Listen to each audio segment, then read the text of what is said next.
On the tee today, the future is digital. How clubs win with media. Welcome to the final episode of our series, where we're looking ahead to the future of digital media in clubhouses.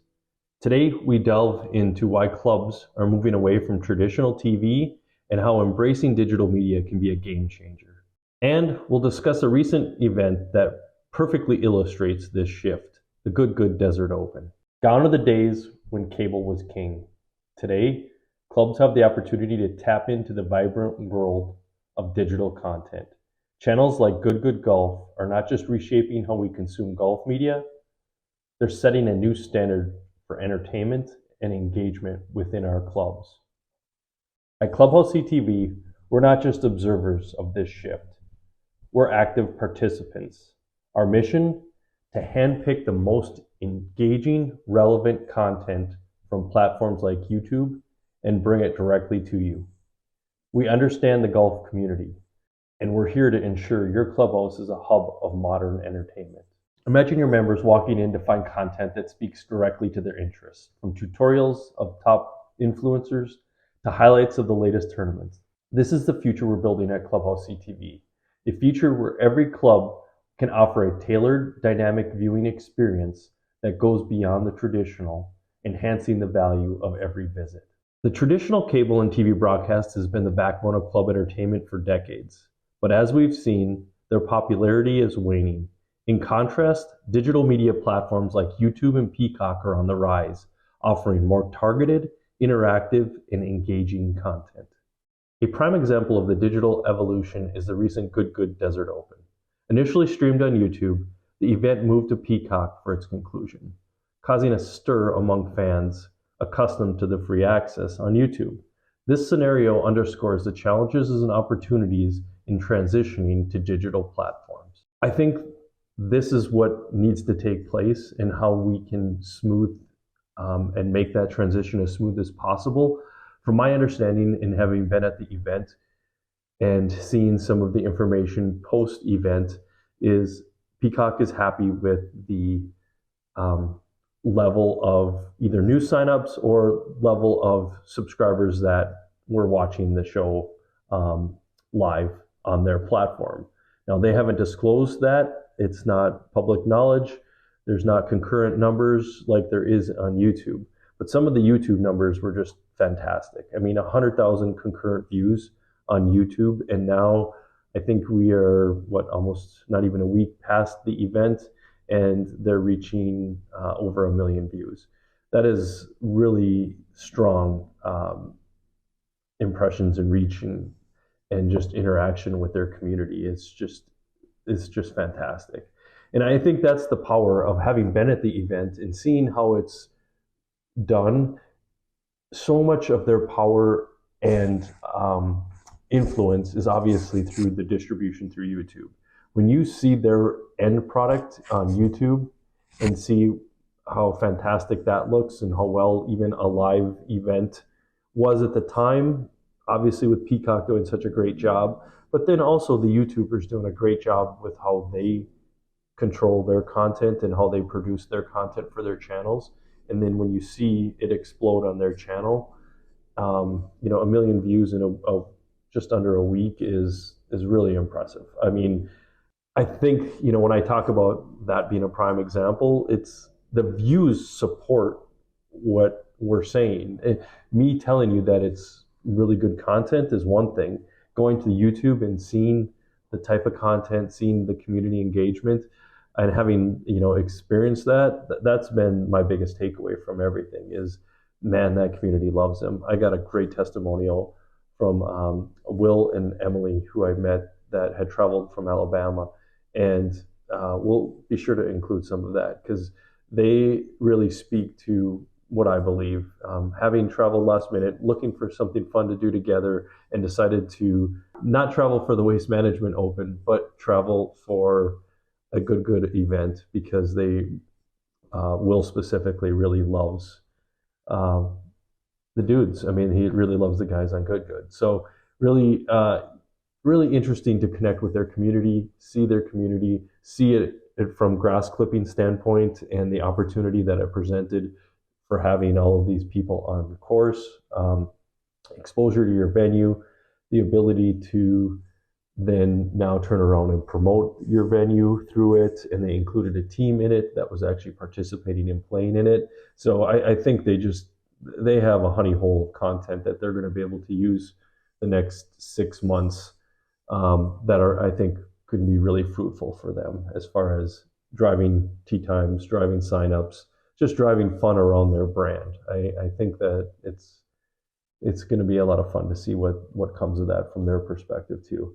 And shout out to Brian Benitez at Grass Clippings for hooking me up and allowing me to have the VIP access. Got behind the scenes a little bit and just learned a lot more about everything that was taking place. So really appreciate everything that the Grass Clippings team did. And then also all the YouTubers in Good, and then Peacock too. I mean, they are taking on a new challenge here. It's a different environment. It's probably a little more of a,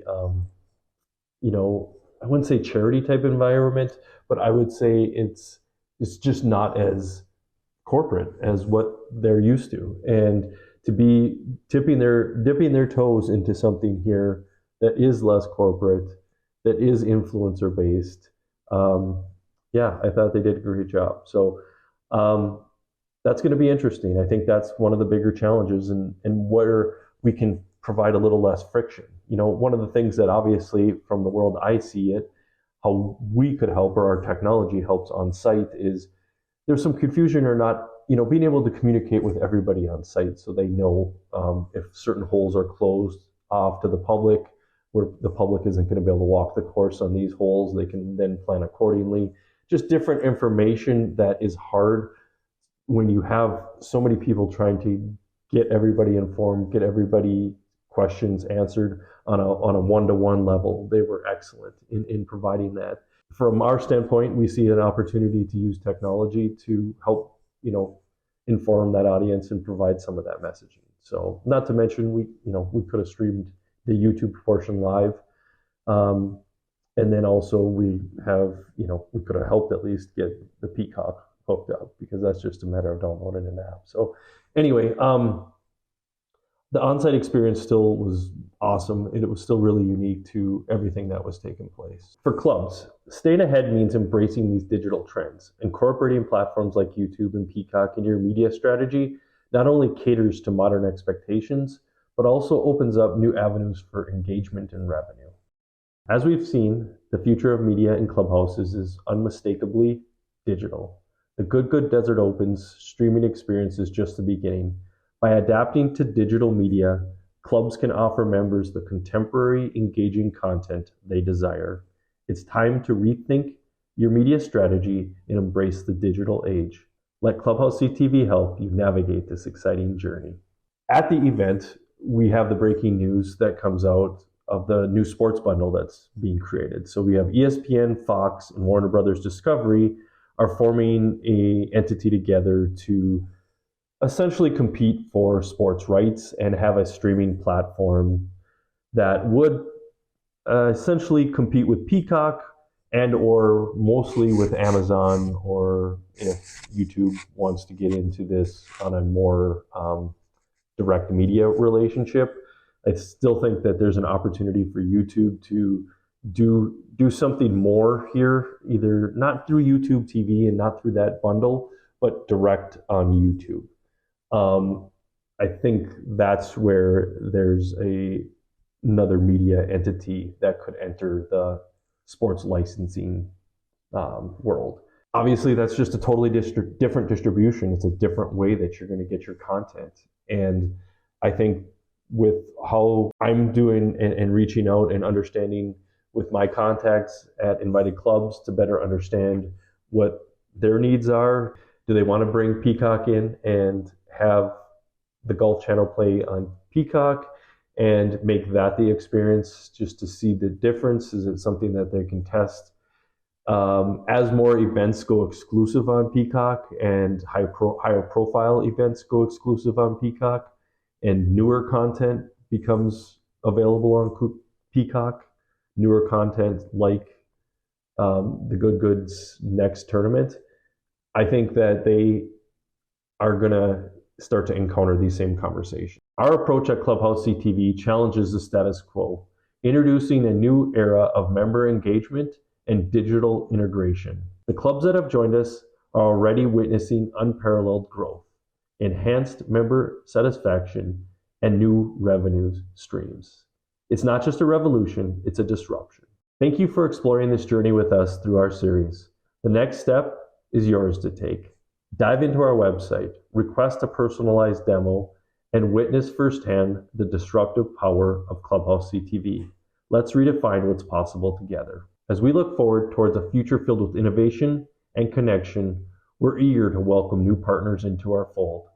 This is your chance to disrupt the conventional, to stand out, and to lead. Join us at Clubhouse CTV and let's disrupt club engagement together.